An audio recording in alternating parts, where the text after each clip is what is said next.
तेरी शान है। मेरे भोले बाबा निराली तेरी शान है। पल भर में कर देते भोले हो, पल भर में कर देते भोले, निर्धन को धनवान है। मेरे भोले बाबा निराली तेरी शान है। मेरे भोले बाबा निराली तेरी शान है।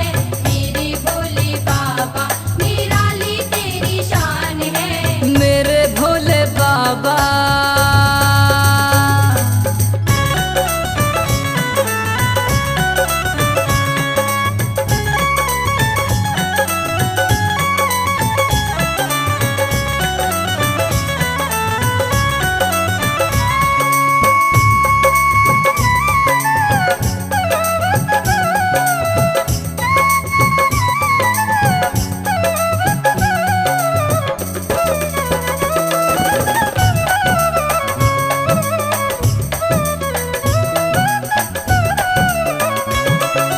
काशी में बैठे हो भोले विश्वनाथ अवतारी। विश्वनाथ अवतारी, विश्वनाथ अवतारी। गंगा शीश विराजी जिनके तीन नेत्र त्रिपुरारी। तीन नेत्र त्रिपुरारी, तीन नेत्र त्रिपुरारी। त्रिलोकी कहलाते स्वामी, त्रिलोकी कहलाते स्वामी, महिमा बड़ी महान है। मेरे भोले बाबा निराली तेरी शान है। मेरे भोले बाबा निराली तेरी शान है। मेरे भोले बाबा निराली तेरी शान है। मेरे भोले बाबा।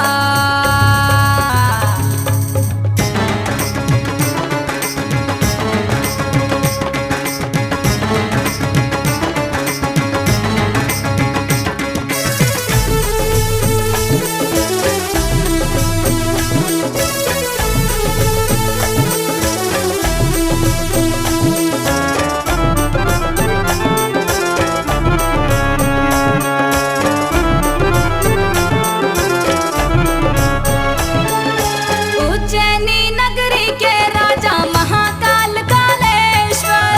महाकाल कालेश्वर, महाकाल कालेश्वर। भूमिपति कहाए भोला बन करके भुवनेश्वर। बन करके भुवनेश्वर, बन करके भुवनेश्वर। सुर नर मुनि गंधर्व कहूँ क्या, सुर नर मुनि गंधर्व कहूँ क्या, पूजे तुम्हें जहान है। मेरे भोले बाबा निराली तेरी शान है। मेरे भोले बाबा निराली तेरी शान है। मेरे भोले बाबा निराली तेरी शान है। हो मेरे भोले बाबा।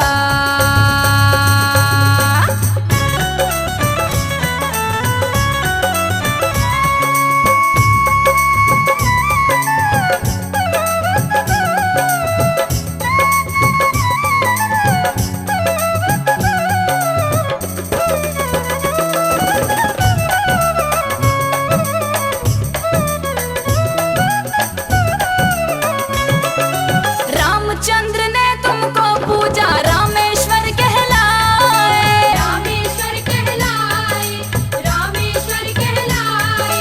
रावण का अभिमान घटाया, राम की विजय कराए। राम की विजय कराए, राम की विजय कराए। सीता को लंका में तुमने, सीता को लंका में तुमने दिया अटल वरदान है।